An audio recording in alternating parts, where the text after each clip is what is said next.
Λοιπόν, για να σφίξουμε τον καινούργιο ημάντα που μόλις βάλαμε πάνω στη μοτοσυκλέτα, δεν είναι απλή υπόθεση.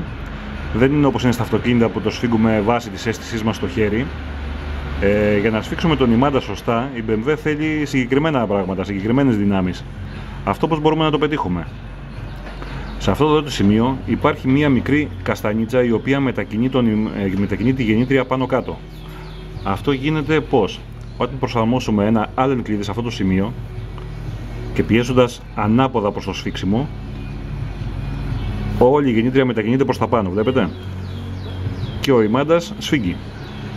Για να γίνει λοιπόν το τέλειο σφίξιμο, αντί για το Allen που έχω βάλει εγώ για την παρουσίαση, θα πρέπει να μπει ένα ροπόκλειδο με ένα Allen εξάρι μπροστά και μόλις πιεστεί και φτάσει στα 8 νιούτον και κάνει το κλακ, τότε σφίγγουμε το κόντρα παξιμάδι εδώ ώστε να μείνει η γεννήτρια στο επιθυμητό ύψος.